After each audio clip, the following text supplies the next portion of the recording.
Hello again. Welcome to another episode of Leading from Alignment. My name is Jim Wiegand, and we're here with our friend, mentor, and coach, John Opalewski. How are you today, John? Hey, Jim. I'm doing great. It's good to be with you. I'm really excited about our subject today. Yeah, right on. And again, we want to congratulate you for making it to Tuesday when these podcasts drop. It's a Tuesday, which means you didn't resign on Monday. So congratulations. You made it another week in your calling, whether that's marriage or business or ministry, and good to go. Why don't you introduce to us the topic for pod 142, John? Yeah, it's entitled Self-Care versus Self-Centeredness. Jim, we talk a lot on the podcast about self-care, and so much so, I think it's become second nature to us. And yet occasionally we still encounter some leaders who think self-care is a dressed up word for selfishness. And a while back, one of our clients asked me, he said, he was reading my book, Unshakable You, 5 Choices of Emotionally Healthy People. And chapter 1 talks about, becoming your own best friend, loving yourself. And loving yourself. We use the great commandment as the basis for that. He said to me, John, what about Jesus saying that we need to deny ourselves, pick up our cross, and follow him? And that's a legit question, right? Sure. Yeah. So here's how I responded back to him, and I'm curious what you think. I said, denying yourself in that context has to do with obedience. It has to do with following Jesus, even when it's hard, or it's confusing, or there's cost to you. That there's stuff that there's some sacrifice that comes along the way with it. It has to do with Jesus calling the shots in your life and being the boss. Yes. It has nothing to do with ignoring the limitations he's created every human being on planet Earth with. Right. What do you think about that response? Yeah, absolutely. I think I always think of this in terms of rights and responsibilities. Yeah. So when I was a single man, and Dina was a single woman, we had all the rights of singleness and no responsibilities. It was my money, my time, my life. And then we met. And because of relationship, we decided to decrease our rights and increase our responsibility. So it was our time, our money, our life. And then we decided to have children. And we didn't have any money, we didn't have any time, and we didn't have any life. But in hating, if you will, Jesus says, if a man doesn't hate his life, his father, his mother, his wife, even his own life, and he can't follow me. I think what he's talking about there is not actually hating his mother or hating his, right. Certainly hating his father. His father is God. But I think what he's talking about is trading rights for responsibilities, thereby increasing relationship and the fidelity to that relationship as unshakable. When I took my vows to Dina, it was forsaking all others, keeping you only unto her, so long as you both shall live, sickness and health, better, worse, richer, or poor, if so say I will. And I said, I will. I relinquished all of my rights and picked up all of the responsibilities. And one of the best decisions of my life is to marry my wife. Completely changed my life. I don't date women anymore. I don't have that right. I have the responsibility to be a husband. So I think that's this. Does that make sense to you? Does that analogy fit? Sure. I think where we kind of get off into water here and get into trouble is when we separate Jesus' call and his challenge to us with his care for us. Yes. And it can become almost this self beating, or beating ourselves up with, I can't ever care for myself. I can't ever. And we're going to dive into that today because self-care is real and it's important. Selfishness is real and it's destructive. So I thought it would be good for us to talk about this subject. I think it's always good to revisit it, and because maybe there are some of our listeners or watchers who are wrestling with the same question posed by our client, several weeks ago. So I'd like to talk about, there's a lot of things we should know about self-care and that we don't have enough time today. Yeah. But I'd like to push up on 3 things today and just get your thoughts on them. Here's the first one. Self-care is not selfishness. Mm-hmm. Selfishness is not self-care. Yeah. I'm going to say that again. Yeah. Self-care is not selfishness. Selfishness is not the same thing as self-care. Yes. In Matthew 22, Jesus was asked by one of the teachers in the law, saying, "Teacher, what's the greatest commandment in the law?" And Jesus replies instantaneously, "Love the Lord your God with all your heart, with all your soul, and with all your mind. This is the first and greatest commandment. And the second is like it. Love your neighbor as yourself." That word "as," second to the last word in that passage, is so important. It's a Greek connector word, omega, sigma, and it means in the same manner as. Right. Love your neighbor in the same manner as you love yourself. The implication there is I better learn how to do that well. I better learn how to love myself properly if I'm going to be able to love my neighbor properly. So Jesus talks about this idea of loving the person he's created in you, right? Yeah. Paul talks about it in Acts chapter 20. He's saying goodbye to people that he spent a couple of years with in Ephesus. Yeah. And he says, "I'm never going to see you again." Yeah. And it's a very emotional time, very emotional moment. Yeah. And here's what he says to this group of leaders. He says, "Keep watch over yourselves and all the flock of which the Holy Spirit has made you overseers." Right on. Yeah. The phrase "keep watch" is an amazing phrase in the Greek language. It means to attend to pay attention to devote thought and effort to. Mm-hmm. Think about that for a minute. Yeah, so, over yourselves. Yeah. Paul says, pay attention to yourself and to the flock. Devote thought and effort to yourself and to the flock. Here's where I think, hopefully this will make sense. Selfishness emerges when we believe the entire universe revolves around us. Yeah. When our predominant thought is always my wants, my needs, and hardly ever about another person's wants or needs. Yeah. That's selfishness. Self-care happens when we intentionally nourish ourselves spiritually, mentally, emotionally, physically, and relationally. Because I cannot give you, Jim, as my friend, I cannot give you what I don't possess, what I don't have. Yeah. And so give me some feedback on that. Does that clear? Is it muddy? Yeah. It makes perfect sense to me.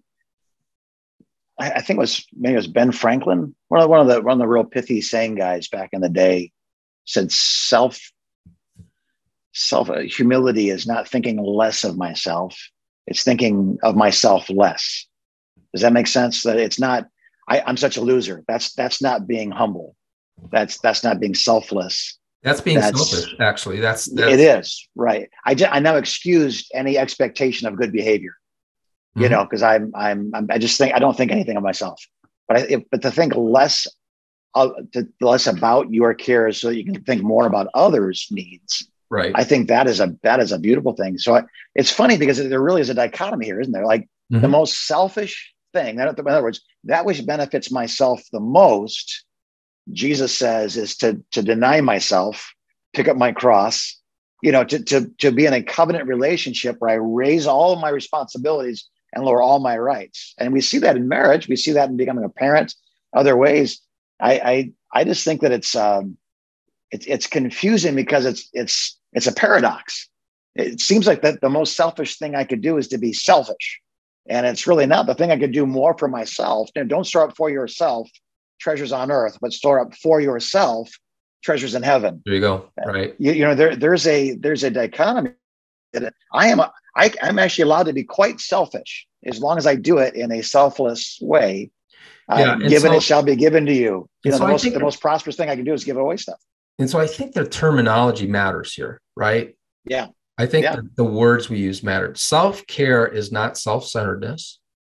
It is not self-absorption. It is not somebody who is full of themselves.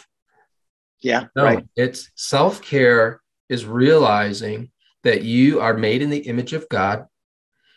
You were made with limitations, and that it's your responsibility to care for the spiritual, mental, emotional, physical, and relational well-being in your life. Not just to make you happy. It's so that you can love your neighbor better. Yeah. Absolutely. Brilliant. Brilliant. And so selfishness, self-care is not, if you really are doing self-care God's way, it's not selfish. Not at all. And if you're being selfish, as described in the scripture as what selfishness is, about life being all about you, that's not self-care. You are not helping yourself. If you think the whole world revolves around you, you're hurting yourself. You're not helping yourself. Yeah.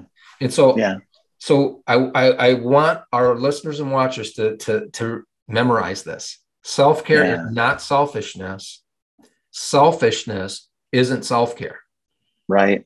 And so they're two different things. They're two separate things. Here's a second thing that I think might help those who are wrestling with this whole idea of self-care.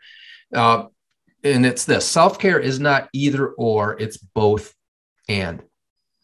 Okay. It's not either or, it's both and. Paul said in Acts 20, keep watch over yourself and the flock. Right. In Philippians 2:14, he says this: each one of you should look not only to your own interests, but also to the interests of others. Listen, man, words in the Bible really matter, and we have to pay attention.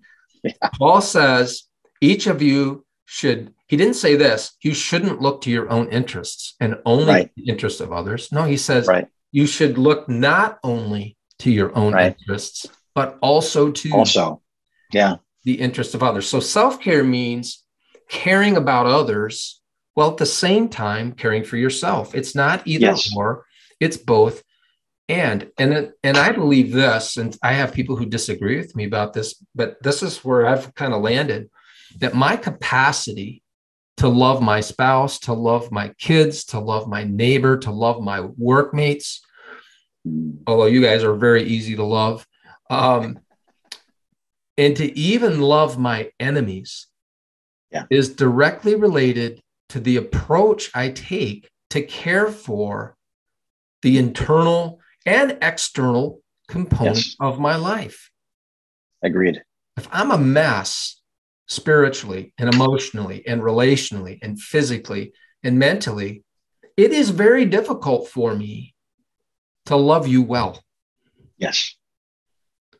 To be available to you, to be kind to you, to make space in my life for you, to love you when you're going through a hard time and pray. And so it's not, I think we tend to be black and white or either or kinds of thinker. It's got to be one or the other. Nope. These two things flow together. And as a matter of fact, the better I do both of these, probably the better both of these parts of my life will be, the internal part of my life and the external part of my life. So it's not either or, it's both and. Absolutely. I love that. And it makes perfect sense, right? Like you said, you cannot give away what you do not possess. Yep. Whatever that is, money, wisdom, time, you have to have it first. So you get that from God, and then you give that away. And hey, he's a great husband. Hey, he's a great leader. Where'd that come from? Yep. Yeah. I've noticed, I've read the feeding of the 5,000 150 times in my life. Sure. Yeah. It's interesting that the disciples give Jesus the little bit that they have. He blesses it, he prays over it, and then he hands it back, not to people, he hands it back to them. Yeah. And then they go and they distribute. Yeah. This is what I'm talking about, Jim. This is what I mean, is that there is this interaction that where I receive, not so I can just hog it all. No, I receive and then I can give. Yeah. So this is a super important piece of the puzzle. So if you're an either or kind of person or thinker, I want to challenge you. We want to challenge you to be a both and type of thinker here. Here's the last piece of this, Jim. Self-care, true healthy self-care is about longevity. Yes. And sustainability. Yep. You know, as I was writing the notes for this pod, I wrote down some questions under this third point. You know, how does it honor God if you burn out? Right. You go out in a blaze of glory. Somebody said, I would rather burn out than rust out. Guess what? Either way, you're out. Yeah. Yeah.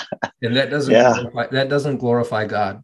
No. Here's another question I wrote. How can you truly be of help to others if you're drowning in the sea of your own mess, major depression, or whatever mess you're in? It's very hard. When I went through major depression as a lead pastor, you know how many hours a day I could work?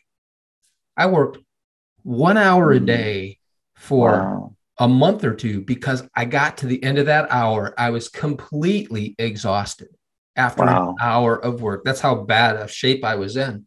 Yeah. So when you're there and you're in that moment, God's leveraged that beautifully in my life. You know, the reason we're doing this, the only reason this podcast exists is because I went through that Gehenna, you know, all those years ago. Right. Yeah. Yeah. But my point is, during that season, I was of little use. Not just to the congregation I was pastoring, but to my wife and my kids. Yeah. And so here's another question. How can you counsel others when you're so fatigued you can't make your own decisions? We talk to pastors, Jim, who say, I'm so fatigued. I can't even decide what I want to not only make a decision about what we should do. I can't even decide if I want to make a decision about what to do. Yeah. Because they're that fatigued. Look, self-care is about longevity. It's about sustainability. God has called you and I and everybody who's listening or watching today, and even those who aren't listening and watching, he's called us to a marathon, not a sprint. And marathoners run at a different pace than sprinters. Jim, you used to run marathons, right? Yeah. Tell me a little bit about the marathon, you know, and the approach there. Yeah. Honestly, it's funny that the quickest way to destroy your marathon is to get excited in the first 10 miles. Like that literally is how you destroy your time. You have a certain amount of fuel that comes at a certain pace that lasts a certain number of miles, and starting what feels like agonizingly slow. If people, I almost offered my back as advertising, because I would start and just about everybody would pass me by the end of the race. I thought they would see Eat at Joe's as they passed Jim, you know. But the only way for me to run a marathon and be able to function the next day was to choose the right pace, train at the right pace, be satisfied with that pace, and not break my training. Not, you know, if I'm doing a 14-minute mile, that's really slow. Well, I could do 10-minute miles, but only for the first 10 minutes or first 10 miles. After that, I'm limping, and my time is actually worse if I finish at all because of the pain involved in it. And I had one ultra marathon. It was the state of Michigan, 150 miles from the east side to the west side, but I had 15 days. So 10 miles a day. And that's manageable, but you run 150 miles differently. Then you run 26.2 differently than you run a 10 mile, a 10K or a 5K. 5K, give it, you know, just run, but you haven't learned anything about life. Marathons, you learn a lot about life, and going out too hard, too fast, too soon. The last 3 miles, if you want to kick, if you can even walk anymore, then just burn it. It's all gone. That's fine. You should always cross the finish line spent, right? But if you're spent 10 miles into a 26.2 mile race, you've made some major miscalculations. Same thing's true in life. Yes. You got to train, you got to eat, you got to hydrate. And all these have analogies back to the Christian life. We have to train. We have to have food. We have to have water. You know, we have to have partnership. We have to have a pace that works for us. And our pace won't be like the Kenyans. They finish a marathon, high five each other and go to Denny's. I'm on mile 4. You know, it's not even. Don't worry about them. You're running your race. Finish your race, not theirs. Yeah, I was just thinking. You know, I dislike running so much that I haven't even run a marathon in my mind. I've never even gone there mentally to think, what would that be like? No. I'm not a long distance guy at all. It's fun, believe it or not. Jim, I'd like to kind of bring this to a close here by saying this, that some leaders and some people have confused self-care with getting everything I want. Yeah, no. It's more about getting everything you need. Mm-hmm. Getting what you need in order to fulfill God's purpose in your life. Yeah. Getting and staying healthy so that you can be a genuine help and blessing to those who cross your path every day.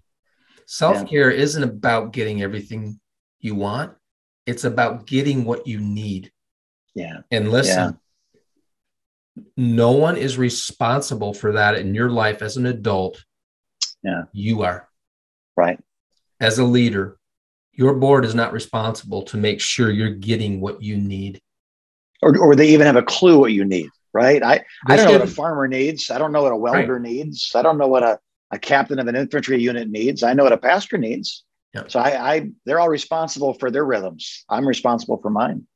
That's right. And so if you can think about it that way, we're not talking about selfishness. We're not talking about self-absorption. We're not talking about being narcissistic. We're talking about being intentional and taking ownership of the things that you need in order to fulfill whatever God has called you to do, whether it be in the marketplace or whether it be within the confines of a ministry. And so I hope that these three ideas that our listeners and watchers will find very helpful today and very clarifying. That's my hope. Yeah, right on. Well, thanks, John. I know at the end of this life, we're going to either hear well done, good and faithful, quality and fidelity, servant, or we're not going to hear that. And I know that that's the goal of everybody listening, is that at some point our master turns to us and kind of a heavenly high five. Yeah. You did it. I'm proud of you, kid. I love that moment. Finishing the race and having someone waiting for you at the finish line, giving you a sweaty, nasty hug. And, the reason you endure the pain of a fight, or the pain of a distance run, or the pain of faith, is the finish line and what happens afterwards, right? That Paul said, I've fought the good fight. I've finished the race. I've kept the faith. And in order to do those things, there's blood, sweat, and tears, certainly. But it's a giving contest. Giving properly requires receiving properly. And I do appreciate your seasoned wisdom on this, because you didn't read Sigmund Freud's book. This is testimony that you're talking about. You got to take care of the main things, or you can't do the main things. So God bless you. And again, we say this every week, and sometimes we say, okay, that the podcast is over with, and because now this is kind of the, hey, connect with us this way. But seriously, I think what I want to say is people that have listened to this over and over and over again, on a variety of reasons, maybe someday I will, or maybe next time I hear this, do it today. Click on that link, go to convergecoach.com, and let's have a free half-hour, no obligation conversation with one of us or one of our team members that says, I do want to explore. I do want to check. I do want to make sure. I do want some inspiration, application, perspiration around this area of my life, because I think it's out of balance. If the yellow lights on the dashboard of your body, soul, or spirit are flashing, remember, either there's a correction, or what happens next is a red light. That red light is telling you something is now broken. And if I'm tired, I take a nap. But if I'm exhausted, naps don't help. If I'm sad, I take a walk. But if I'm depressed, a walk doesn't help. We want to keep you healthy for the long term, finish the race. Well done, good and faithful servant. That's what we do. So go to convergecoach.com today. Click on that link. Let's spend some time. And we hope you'll join us again next week. We love you guys. We're praying for you. We're cheering for you as you continue to lead from alignment.